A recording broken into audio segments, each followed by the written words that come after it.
Hello mga ka-rolls! Another day, another cake. Kamusta na kayo? For today's video, gagawa tayo ng Nerf Team Cake. Siyempre, meron ding konting kwentuhan para naman masaya ang ating video. Ang flavor pala ng cake na ito is chocolate moist cake and meron siyang kasamang 1 dozen na cupcakes which is palaging kasama sa ating mga package. Ang inspiration design na sinend sa atin ng customer is actually full fondant siya na merong fondant toppers and yung pinaka main na fondant topper niya is yung Nerf gun. Pero ang sabi ni customer, wag na lang isama yung Nerf gun sa topper. Siguro dahil meron siyang toy na Nerf gun kaya hindi na niya pinasali. Pero kung sanang napasali siya, mas maganda para matry naman natin gumawa ng fondant Nerf gun. Pero okay pa rin kasi maganda pa rin naman ang design kahit wala yung pinaka main topper niya.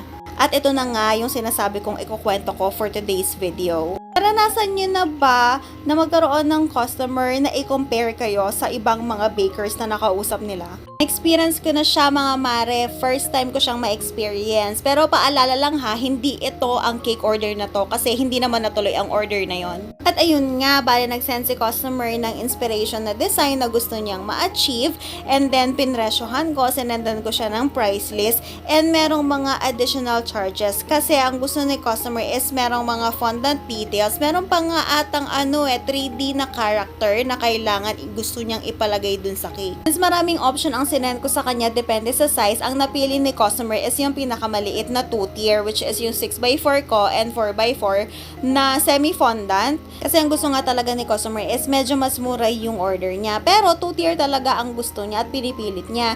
Di binigyan ko siya ng presyo based dun sa design na sinend niya and then ayun nga, umihingi siya ng tawad or discount and then binigyan ko naman siya and then may sinabi ko nga meron naman mga freebies like yung free 1 dozen na cupcakes natin and then yung candle. Tapos eto pa ha, humirit pa ng free delivery si madam. Imagine 2-tier yung cake worth 2,300 pesos na merong mga toppers, fondant toppers yun ha.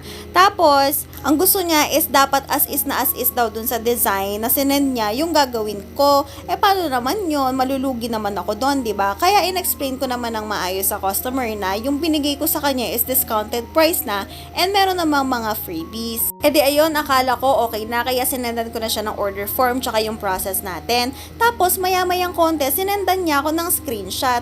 Noong una hindi ko pa napansin kasi nga busy ako nung time na yon, gumagawa ako ng cake. Pero ayun nga, nag-pause muna ako sa ginagawa ko tapos binuksan ko yung screenshot na sinend niya. Pagtingin ko dun sa screenshot ay conversation pala niya at nung isa pang baker na kausap niya. Dun sa conversation nila, ang offer sa kanya ng baker is a size 8x4 and 6x4 which is definitely mas malaki doon sa cake na in-offer ko sa kanya, 2,000 lang daw, gagayahin daw as is yung design na sinend niya. Wala naman problema sa akin yon kasi nga, syempre, mahirap mag-compare, di ba? Baka yung mga ingredients na binibili niya is mas mura or iba yung cost of living sa lugar nila. Sa ibang lugar kasi yung nakausap niya, San Fernando. Ako kasi taga-Angeles ako. So mataas ang cost of living dito and lahat ng bilihin dito sa Angeles City, di hamak na mas mataas doon sa lugar nila. Kaya naiintindihan ko kung mas mura yung maibibigay sa kanya ng baker, which is okay.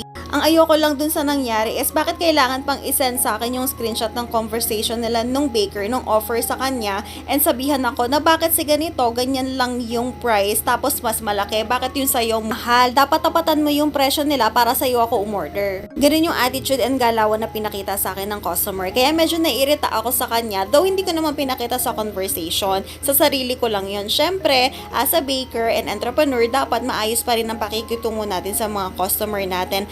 At the end of the day, syempre, what matters most is yung kindness natin sa mga kapwa natin kahit gaano pa nila kapangit ang trato nila sa atin. So, ayun nga, ang sabi niya sa akin, mas mura dun sa kabilang baker, kaso malayo. Kaya ang sabi ko sa kanya, wala namang pong problema, ma'am, kung o-order kayo sa kanya. Kung mas dun kayo makakamura, okay lang naman po sa akin. Ang siste is parang wala na lang siyang choice kaya sa akin na lang siya order. Hindi naman sa nagmamagaling ako or nagyayabang ako na magaganda na yung lahat ng cakes na ginagawa ko kaya deserve ko na wag nilang baratin. Syempre, no, meron din naman akong pride na tinatawag and tao lang din naman tayo. May times na naiinis tayo sa mga bagay-bagay lalo na kapag ka nagagawa sa atin ang mga bagay na pinakaayaw natin. And importante sa akin ang peace of mind. Madami namang customers dyan na nagtitiwala sa atin, sa ating mga skills, sa presyo natin, na alam nila na worth it dahil pinagpaguran natin. Kaya, nag-decide ako na hindi na lang siya papag-orderin. Sinigurado ko pa rin na smooth pa rin ang transaction namin kahit ganun ang situation. So, sinabi ko kay customer na hindi ko na makikater ang order niya since sa dami na napag-usapan namin, inabot na rin naman kami ng gabi and kinabukasan ng umaga na niya kailangan yung cake. So, sinabi ko sa kanya na hindi ko na siya kayang makater and nag-apologize din naman ako sa kanya. Isa lang ang nakikita kong lesson dito sa situation na to na nangyari sa akin ay patience. Patience lang talaga lalo na sa pakikipag-usap sa mga iba't ibang klase ng mga customers, lalo na yung mga ganitong customer na mahilig mag-compare. Kung isipin din naman natin, may reason naman kung bakit sila ganon, di ba? Malay ko ba na baka kaya nambabarat siya or nagko-compare siya is naghahanap siya ng mas mura kasi yun lang yung kaya ng budget niya and gusto lang naman niya magkaroon ng cake sa celebration nila. Kaya as much as possible, gusto ko pa rin talaga yung nakikipag-usap ng maayos and na-explain ng maayos ang lahat sa mga customers, bigay sa kanila ang dahilan kung bakit ganito ang presyo ng mga cakes natin. Para umorder man si customer o hindi, everybody happy. Ay kung naiinis na kayo sa mga customer ninyo and sa tingin ninyo hindi na maganda yung attitude nila, it's best na wag na lang natin sila patuloyin umorder kesa sa makipag-away pa tayo sa kanila. Remember, ang priority dapat ang ating peace of mind. And sa mga customers naman po, sana po respetuhin po natin ang worth ng ating mga bakers. Wala naman pong masamang tumawad, basta makuha ito sa magandang usapan.